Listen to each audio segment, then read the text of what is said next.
भगवान श्री कृष्ण, जिनकी लीलाओं को सुनकर आज भी जनमानस में प्रेम व आनंद का संचार रोम रोम में हो जाता है। भगवान श्री कृष्ण अपने आप में ही एक रहस्य से कम नहीं है।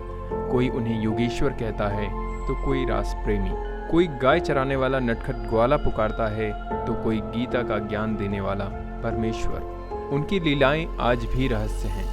आज हम आपको एक ऐसे ही रहस्यमय स्थान पर ले चलते हैं जहां समय समय पर देश दुनिया के तमाम मीडिया और वैज्ञानिक भी भगवान श्री कृष्ण का रहस्य जानने के लिए आए थे, परंतु वो उस रहस्य को समझ नहीं पाए और शीश नवाकर वापस आ गए।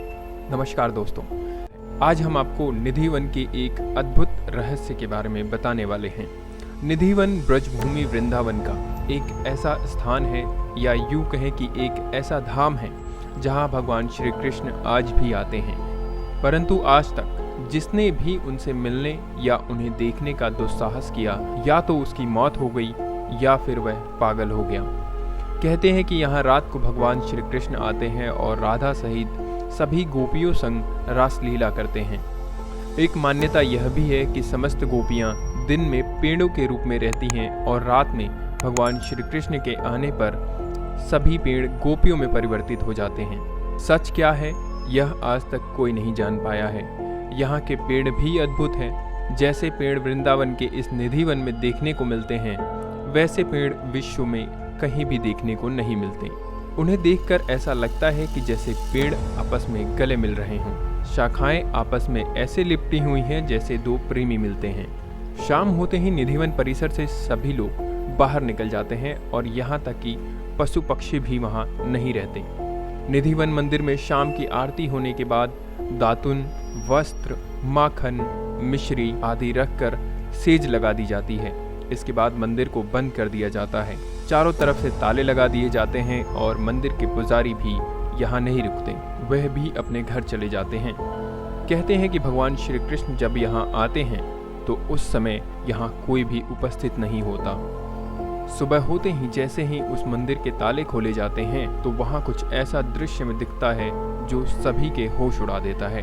भगवान श्री कृष्ण की मौजूदगी का जीवित प्रमाण देखकर सभी चौंक जाते हैं। जी हाँ दोस्तों, दातुन कुची हुई मिलती है, माखन मिश्री खाया हुआ और वस्त्र सेज आदि बिखरे हुए मिलते हैं। उन्हें देखकर साफ पता चलता है कि यहाँ पर कोई आया था। यह चमत्कार हजारों वर्षों से हो रहा है और आज भी होता है। निधिवन में तो दिन में भक्तों की भीड़ रहती है और साथ ही तमाम बंदर उछल कूद करते हैं, परंतु जैसे ही शाम होती है सभी बंदर यहाँ से जाने लगते हैं। निधिवन में ऐसा हजारों वर्षों से होता आ रहा है। तभी तो यहाँ पर यह प्रश्न खड़ा होता है कि आखिर क्यों आज तक कोई भी भगवान श्री कृष्ण को देख नहीं पाया, और क्यों जिसने भी यह चेष्टा की वह पागल हो गया या उसकी मृत्यु हो गई। आखिर क्यों भगवान श्री कृष्ण अपने भक्तों को दर्शन नहीं देते। तो दोस्तों, कलयुग के मनुष्य में वो आचरण, वो सामर्थ्य नहीं है कि वो परमपिता परमेश्वर भगवान श्री कृष्ण को साक्षात दर्शन कर सकें, क्योंकि प्राचीन ऋषि मुनि सब त्याग कर हजारों वर्षों तक तपस्या में लीन रहते थे, तब जाकर उन्हें भगवान के दर्शन प्राप्त होते थे, और कईयों को तो वह भी प्राप्त नहीं होता था। और आज का कलयुगी मनुष्य तो ना तो त्यागी है और ना ही तपस्वी। तो ऐसे में आज का तामसी प्रवृत्ति वाला मनुष्य कैसे भगवान के दर्शन कर सकता है। दोस्तों, एक बार अमेरिकी वैज्ञानिक और भारतीय मीडिया की संयुक्त टीम ने यहाँ के रहस्य जानने के लिए रात में रुकना चाहा, परंतु मंदिर के पुजारी सहित सभी लोगों ने उन्हें सलाह दी कि रात में यहाँ रुकना ठीक नहीं है। इसलिए उन्होंने अपना कैमरा मंदिर परिसर में लगा दिया और वहाँ से चले गए। सुबह जब मंदिर खोला गया तो सभी लोग दंग रह गए। शाम की आरती के बाद जो दातुन रखी हुई थी वह गीली हो चुकी थी, बिस्तर आदि बिखरे हुए थे। यह सब देखकर वैज्ञानिकों ने अपना कैमरा चेक किया तो उनकी हैरानी का ठिकाना ना रहा, क्योंकि उनका कैमरा कोई भी फुटेज नहीं ले पाया था। ऐसा लग रहा था कि जैसे रात में किसी ने कैमरा बंद कर दिया हो। इसके बाद अगले दिन एक बार फिर से कैमरा लगाया गया, लेकिन इस बार भी कैमरा कोई भी फुटेज नहीं ले पाया। अंततः सभी वैज्ञानिक व मीडिया कर्मी भगवान की महिमा को शीश नवाकर लौट गए और निधिवन का रहस्य ही रह गया।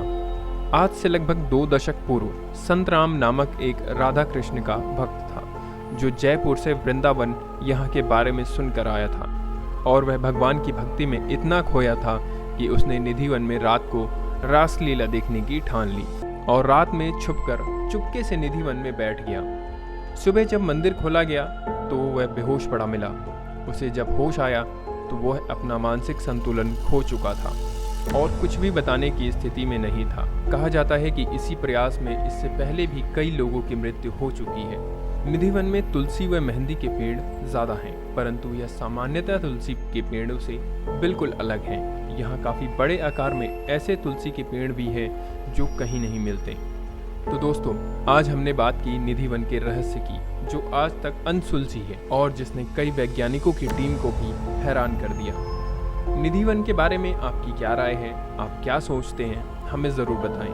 और यदि कोई सुझाव हो तो वो भी आप हमें कमेंट के माध्यम से हम तक पहुंचा सकते हैं। वीडियो को लाइक करें, शेयर करें और ऐसी ही रहस्यमयी और धार्मिक जानकारी के लिए हमारे चैनल को सब्सक्राइब करें। जल्द ही मिलते हैं आपसे अगली वीडियो में। धन्यवाद।